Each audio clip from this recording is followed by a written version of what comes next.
अस्सलामुअलैकुम सज्जनों तो बेलियों मित्रों सहेलियों कैसे हो। खैरियत करता हूँ आप सब उम्मीद से होंगे। तो आज हम बात करेंगे कि ऐसे ड्रामे की जिसके पीछे पूरा अमेरिका पड़ा हुआ है। अमेरिका कहता है कि हम अपनी सारी इंटेलिजेंस टीम को उठाकर बाहर मारेंगे, तुम हमें ज्वाइन कर लो।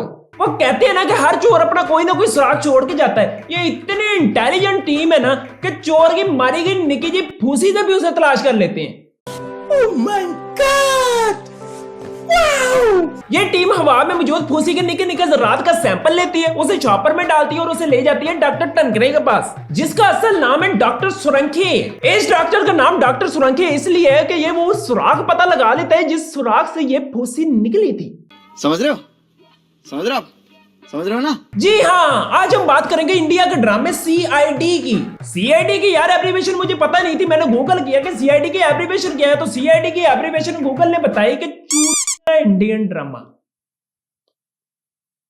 वाह, इसके सभी एपिसोड ना एक ही तरह के होते हैं। सभी एपिसोड की शुरुआत होती है सिर्फ एक तरह। एक पाटा पुराना कपल जब लंदन से शॉपिंग करके घर आता है तो उसका बड़ा मुंडा या निकी कुड़ी ताया या चाचा या नानी या पुप्पा या काम करने वाले के भाई के मुंडे का कजन का दोस्त के लाश जमीन पे पड़ी होती है और उसकी वक्की वाली जेब से खून निकल रहा होता है। लाश को देखते ही कपल में मौजूद जो लेडी होती है वो कपैक करके चीख मारती है और अपनी पति परमेश्वर के साथ चिमड़ कर रोना शुरू कर देती है। फिर यहाँ तो अगर लाश की लड़की है और उसे कोई देखता है मुंडा, तो मुंडा आहिस्ता आहिस्ता से उस लाश साहिबा के पास आता है और हौली हौली अपने गोडों पर बैठता है और अपने कांपते हाथों से लाश को हिला के कंफर्म करता है कि वाकई मर गई है, जान के लगी।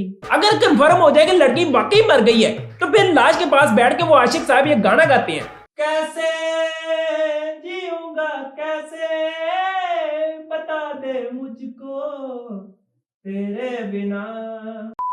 फिर जब बिल्कुल कंफर्म हो जाता है ना कि लैब बुझी पै गई है तो तब किसी रिश्तेदार को फोन नहीं मारा जाता, ना किसी एम्बुलेंस को फोन मारा जाता, फोन मारा जाता है सीआईडी को। सीआईडी तो इस मुल्क में इतनी जलील होती है ना कि कोई बच्चा अपना पैम्पर भी गंदा कर ले तो कॉल मारी जाती है सीआईडी को, कोई गटर बंद हो तो कॉल मारी जाती है सीआईडी को, किसी के बच्चे की डिलीवरी करवानी हो तो वो कर जाती है सीआईडी को। उसके साथ ही मर्डर वाले घर में एंट्री होती है सीआईडी की। एंट्री के फौरन बाद ही अपने हाथों पे शापर इस तरह से चढ़ाते हैं जैसे अभी इन्होंने गटर निकालना शुरू कर देना है। पर इनमें से एक बंदा वो होता है जो पार्ट टाइम शादियों पे शूट करता है। वो तो शुरू हो जाता है लाश के गंदे गंदे पोज बनवा के उसकी तस्वीरें बनाना और बाकी भी सभी टीम मेंबर अपना अपना कमरा माल के उसमें तलाशी शुरू कर देते हैं। घर वालों के जो कपड़े पाड़े होते हैं निकाल के बाहर फेंकना शुरू हो जाते हैं और वो अपना ढूंढना शुरू हो जाते हैं वो सुराग जो उन्हें मुजरिम तक पहुंचाएगा। इसी असना में एसीपी प्रद्युम्न अपनी वकी पे हाथ रख के पूरे मकान का जायजा लगा रहे होते हैं कि ये कितने तक का है। अंदाजा लगाते हुए अगर किसी को कोई सुराग मिलता है, ये सुराग में से निकली हुई फूसी के ज़रात मिलती है तो वो आवाज लगाता है सर। सभी नाचे बाजी उस रूम में पहुंचते हैं जहां से आवाज आई थी। वहां पहुंचने पर दया कहता है कि सर मुझे गोली का खोल मिला है। तो इस मुकाम पर एसीपी प्रद्युम्न छितर खाने वाली बात करते हैं। तो दया मतलब खूनी ने गोली मार के उसे मारा है। बंदा पूछे लाश देख के तेन पता नहीं लगता होर कड़ा गुड्डी चढ़ा के उन्हें खिंच मारी, गोली मार के मारिया ऐਵੇਂ ही बस।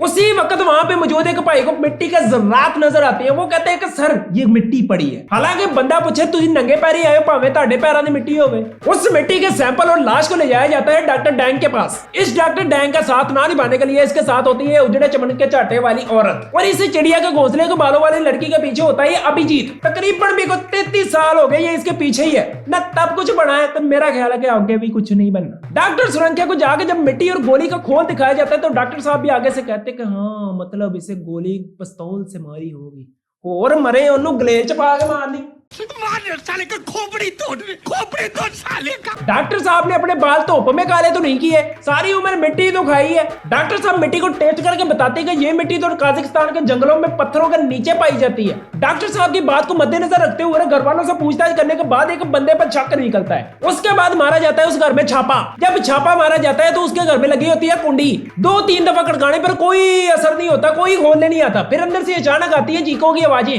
फिर दया साहब को दरवाजे पर कोई दया नहीं आती, आगे टोडा मार के दरवाजे को ही बांध देते हैं। जब अंदर पहुंचती है तो एक बंदा जमीन पे लेटा होता है और एक बारी से भाग रहा होता है। सीआईडी की टीम में से एक बंदा भाग जाता है, उस बंदे के पीछे और दूसरा बंदा आ जाता है उस बंदे के पास जो जमीन पे लेटा होता है। वो समझते हैं कि आराम कर रहा है पर नहीं, उसकी बुच्ची बढ़ जाती होती है। वो अपनी आखिरी सांस गिन रहा होता है कि अभिजीत आगे पूछता है किसने किया वो बताओ।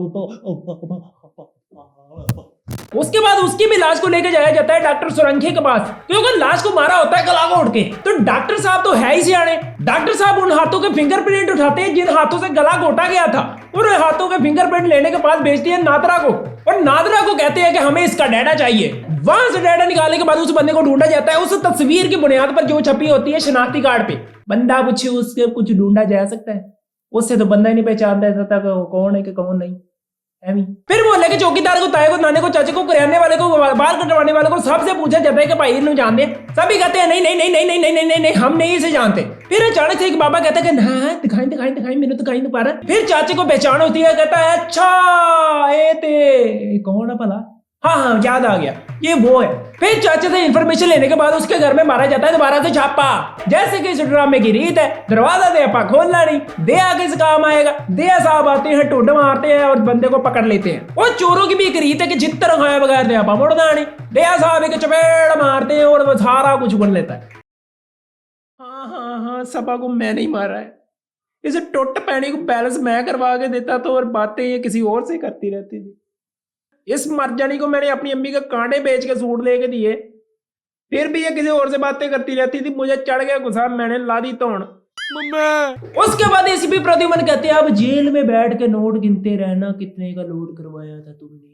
और आखिर में मुजरिम कहता है नहीं, और यही आखिरी वो डायलॉग होता है जिसके बाद ये ड्रामा हो जाता है समाप्त। ड्रामा समाप्त हो गया तो हम यहाँ पे क्या करेंगे सर, हम भी इस वीडियो को यहाँ पे खत्म करते हैं। तो सज्जनों तो वीडियो में तो शेयर लियो। ये थी आज की वीडियो अगर अच्छी लगे तो लाजमी लाइक करना और कमेंट करके भी लाजमी बताना, और अपने दोस्तों यारों मोहब्बतों सहेलियों से तो लाजमी शेयर करना। और यार अगर अभी तक तुमने मुझे मेरी ब्रांचेस पे फॉलो नहीं किया तो तुमने जिंदगी में क्या किया, जल्दी से मुझे मेरे ब्रांचेस पे भी मुझे फॉलो कर लो। और अगर तुमने मेरे इस चैनल को, अगर तुमने मेरे दूसरे चैनल को सब्सक्राइब नहीं किया तो जल्दी से चैनल को सब्सक्राइब कर लो। मैंने दूसरे चैनल पे भी एक ताजा वीडियो डाली, अगर तुमने अभी तक वो नहीं देखी तो जाकर देख लो। तो शुक्रिया मोहब्बतों का, चाहतों का, रगाबतों का, शुक्रिया प्यार का, इज़हार का, इकरार का, आपका और आपके घर बार का। तो ये थी आज की वीडियो, आपसे मिलते हैं इंशाल्लाह नेक्स्ट वीडियो में।